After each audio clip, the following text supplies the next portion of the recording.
humanity, especially right now, is absolutely obsessed with this concept of identity and believes it has the power to construct it however they like, detaching it from all the traditional methods that we've done so for all of humanity, detaching it from family, detaching it from biology, detaching it even from nationality and geographical location, even species, some people. So it's just a further extension of this whole the self is God concept that is just taking our culture over by storm, in the sense that they can construct and create and speak things to be true, just speak things into being, and it is so. And really, we know that this drive for identity must stem from something beyond just a naturalist, a humanistic worldview. There's nothing to really account for this obsession people have adopted, especially recently. And as I filter through all the different worldviews, I boil it down to really, I believe the Christian worldview is the only one that best explains why humanity appears to have this drive to not simply exist and not simply have meaning, but to also adopt an identity of some kind. And that is the Argumentum ab Imago, stems from being image bearers of God.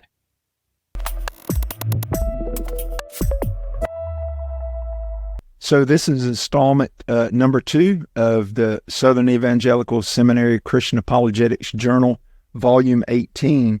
And today I'm joined by Phoenix Hayes, who wrote a really great worldview piece or cultural apologetics titled The Argumentum ab Imago. Does humanity's enduring pursuit of identity point to God?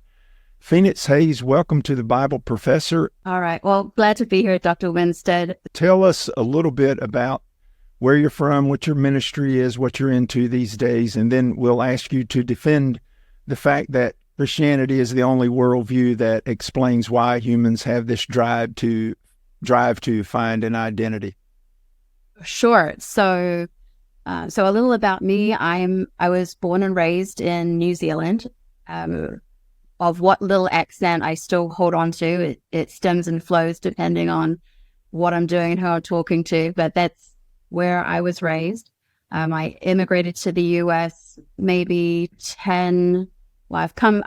been a back and forth journey, as the immigration process often is, but I'm now based in the US with my American husband and our children, and I'm focusing on completing my master's at SES. I'm focused on continuing to research various cultural apologetics issues. I'm particularly concerned about how it's shaping our politics and how it's shaping what's considered acceptable and not acceptable to speak about within the church body, and speaking truth to the culture, speaking truth to deception. And so you'll see me show up occasionally at different conferences, and God willing, as time allows, I'll be starting to make more consistent content of my own. But my heart is cultural apologetics, and lately it's been specifically around the topic of identity. But I'm finding that the issue around identity extends into so many more areas. So really, we're dealing with an attack on reality itself, which is a broad topic, and I'm peeling back, not simply defending truth, but defending the actual concept of reality, which is what corresponds to truth. Amen. Yeah, Phoenix, I think you've definitely tapped into a very deep well on this topic of identity. And you have kids, right? I do, yes. So you have children, you're married, you did work for Cross-Examine, Frank Turek's ministry. You're working on a master's from Southern Evangelical Seminary, so you are well equipped to speak into the culture, and you have a motivation behind your concern, your Christian values and your kids and so forth. Your essay, I put second in the journal as the editor of the journal. I put it near the top of the pile because you came right out of the gate with with this, I was kind of laughing when I very first read your essay. I was like, boom, because I had watched all of the first several weeks of Ben Shapiro's comments on the beginning of the Hamas war a year ago, and you used as your opening illustration Ben Shapiro's comments on looking at the face of absolute evil or whatever with the Hamas terrorist. Tell us how that illustration segues and sets up your essay on identity, because look, you said early on, Phoenix, we're called not to simply look on evil, but the face of evil. And you said, as if, you said, the truth, however, no such cloth exists. These Hamas soldiers were acting out the natural conclusion of a false narrative they have been taught since they were young. They are not different from us. They are us. I was like, whoa, that's heavy, but yeah. I think you're on to something. Right. Yes. So it was all just mere coincidence, which of course so frequently isn't coincidence, right? God's hand is in all of these things. Truth. I was preparing for my talk on this topic to deliver at the SES conference last year, and it just so happened that I think within the last 48 hours or so, Hamas had attacked Israel. So it was fresh on everybody's mind.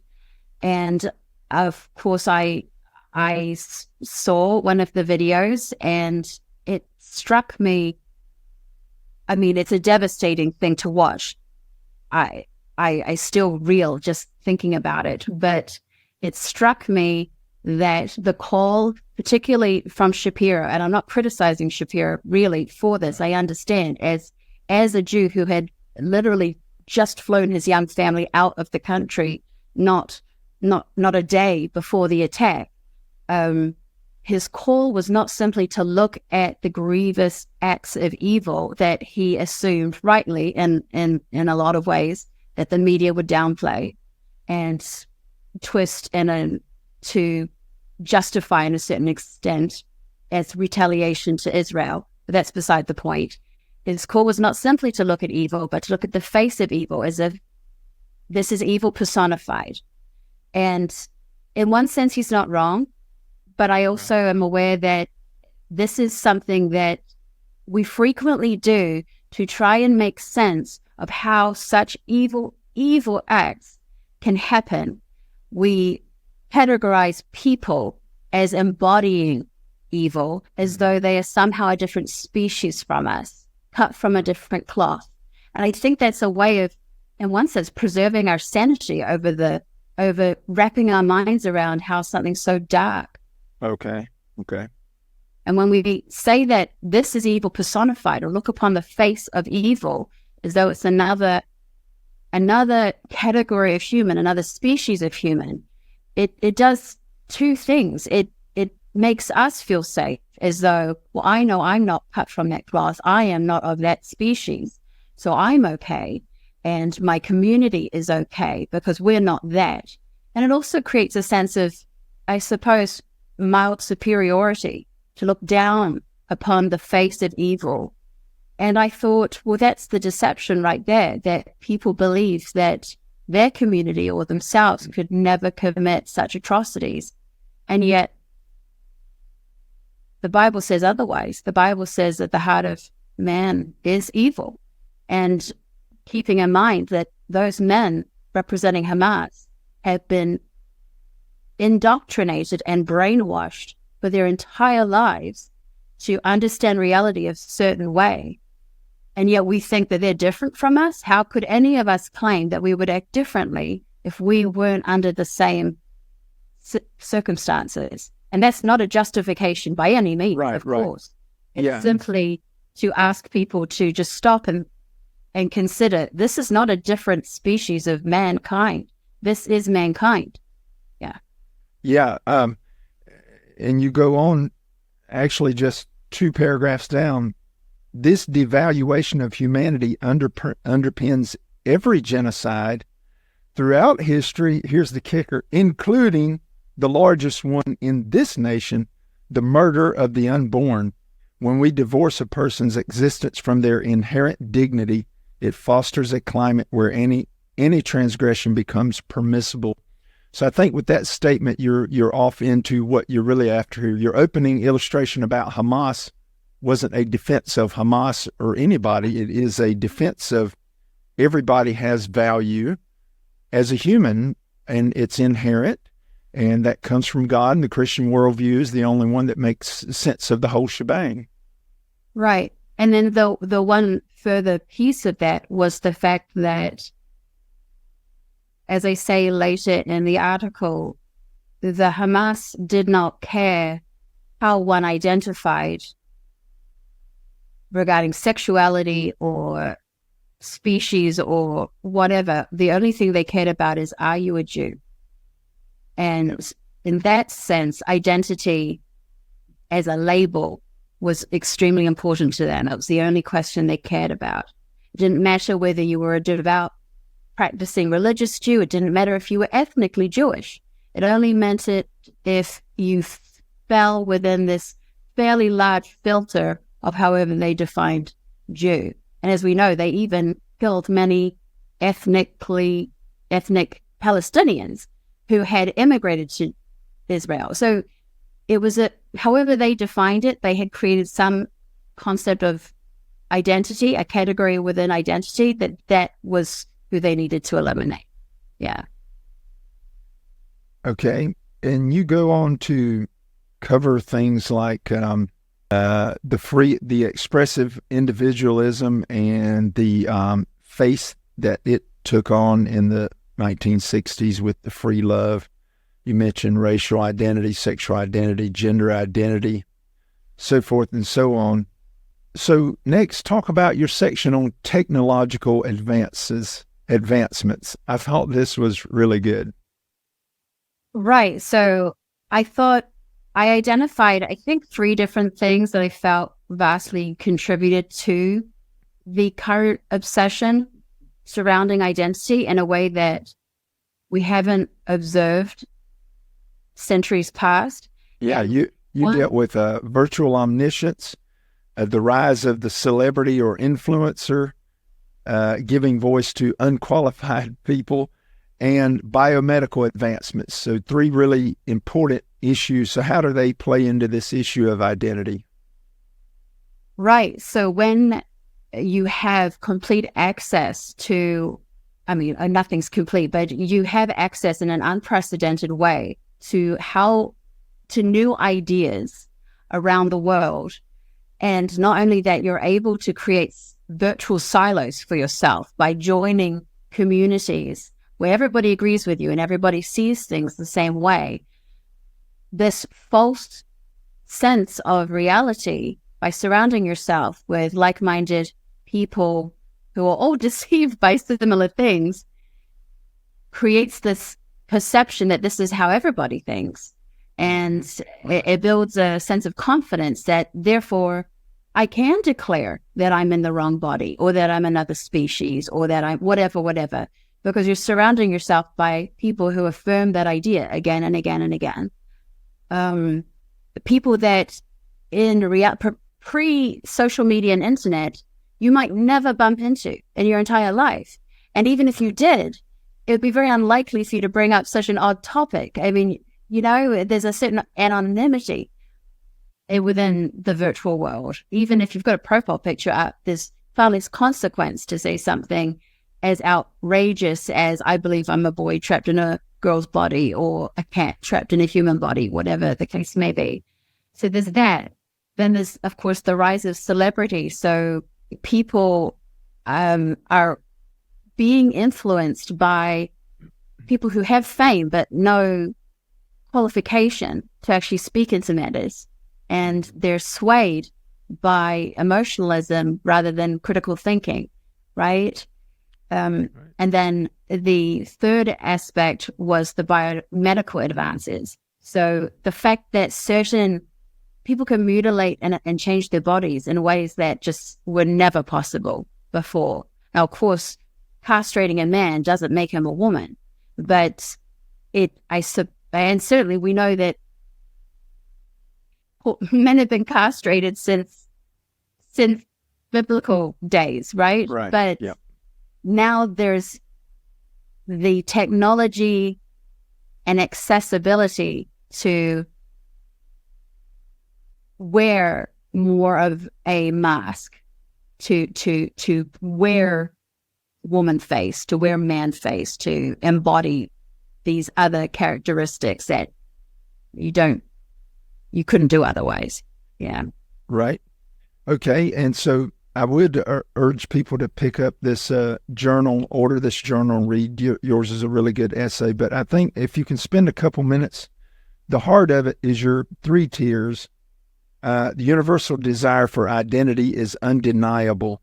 And your 3 tiers of identity, or 3 distinct levels, are survival, meaning, and value. Can you parse those out just a little? Right. So frequently when I was doing my research, I tried to look at it from other worldviews, as you do, to see, well, how would someone who doesn't believe in the existence of God argue or defend the fact, because we're observing it, that people are driven to claim identities of some kind. Like, what is the naturalist explanation for that? And the only thing that it appeared, when it's all said and done, it boiled down to some form of survival. Right. Identity connected you to some type of group which increased your comfort or chances of survival or perpetuating your line, whatever the case may be. So, and I run through all kinds of different scenarios in the article, but ultimately that was about as far as the survival argument could take you. That it's, enhanced your options for survival by identifying with a nation or a tribe that was stronger, by connecting yourself with a specific family, by even certain positions, professional positions could grant you certain privileges. So then I thought, okay, but we know that there's more than mere survival. People who have no issue with that are still striving toward finding identity. So the next tier moved toward meaning. People want to be able to connect who they are with what their purpose is. It's not simply enough to exist and survive. There needs to be a survive for what? What is the purpose? You had a great illustration of this. While an ant diligently collects food for survival, humans contemplate the significance of their labor of collecting the food. I thought that was a great illustration of the point. Right. So I thought, okay, let's move on to meaning. What worldviews can justify man's need for meaning? Okay. And again, it somehow trickled back to, well, it's a means of survival. We know that when men, and when I say men, I'm referring to humanity, lack meaning, they tend to die. They lose drive. They lose purpose. They can, to the extreme level, take their own lives. Humanity is wired to need something beyond mere existence. It also needs purpose. Mm-hmm. So again, the pursuit of meaning from a naturalist perspective just trickles back to mere survival. It wasn't until you got to the tier of value that the naturalism and the other religions drop off. So naturalism cannot explain the fact that humans have inherent value, and they have to. If you are not consistent on that, then you cannot defend the genocide that we see occur. And yet no humanist would defend it. I mean, some would, in order to be, consistent, but not because they're bad people. And so you have to allow for the supernatural. You have to be either a deist or a polytheist or whatever to make room for the fact that people need and draw value from identity. And I'm picking my words carefully. Though religions like, say, I mean, honestly, virtually all of them outside of Christianity, which is my whole point of the article, the value of mankind is still intricately linked to what they can do, their works. So whether it be on the basis of karma, having to demonstrate again and again that your good works outweigh your bad, whether it be, yes, you're saved by Christ, but you hold on to your salvation through your good works. And all of them would say, no, people have value. And yet that value, the quantity of that value is still measured by how much you contribute or how good you are, like how much you work toward that. And that's where it all boils down to. This is where at the top tier, though anyone who believes in theism of some kind, they still drop off because it's not an inherent value at the end of the day. It still has to be earned in some capacity. Whereas not so for Christianity. Yeah, whereas Christianity teaches that you have value, as you wind up saying, going back to Genesis 1:27, of course, we're created in the image of God, and that alone is why we have value. And of course, there are sects, cults, and other religions that would make a similar claim that we bear some kind of semblance of the divine, and that's why we have value. There's a complete lack of consistency with how they tease that out. And furthermore, even if you have that value, there are still so many conditions wrapped around your salvation. Christ didn't necessarily come for all, or if he came, he only did part of it, you have to do the rest, and so on and so forth. Whereas the Christian worldview, not only do you have that inherent value ingrained in you simply for being an image bearer, but Christ did it all for us. All we need to do is accept and walk in that. There's no, he did part of it and now I have to keep churning the wheels to keep it, or whatever other view you want to argue for. You are loved completely, you are forgiven completely, and you hold value completely. Of course, the first two things I listed are conditional upon accepting what your maker did for you, but he did do it for you. It wasn't he did it for some, or he did it for you if. Yeah, and I think this is a good place to end, I suppose. I think the practical issue was, you said in the absence of a strict moral code, what other criteria could demonstrate the value of human life? Status, gifts and talents, personal investment, personal declaration. But Christianity teaches that you have value regardless of status, gifts and talents, personal investment, personal declaration. You have value because God created you in his image. And, I might add, though you didn't get into this part of it, is, if you're a Christian, your identity then is in the value God's placed on you. Your identity is in Jesus Christ. It's not in anything that you do or your status or where you're born or any of those things. Right. Yeah. So the article is not arguing against identity as a bad thing. Right. It's more evidence of something greater. And then, of course, where we go wrong is when we think, one, that we are the authors of our identity, and two, when we start prioritizing our identities incorrectly. And so, of course, followers of Christ, you are Christian first, and male, female, white, black, professions, all these things come after. Yeah. Yes, indeed. Well, Phoenix Hayes, your essay in our journal, I urge people to pick it up. Your essays, the Argumentum ab Imago, does humanity's enduring pursuit of identity point to God? So, really great essay. Thank you for your time and for coming on The Bible Professor. Yeah, thank you for having me. It was a pleasure. All right. Be blessed. Thank you.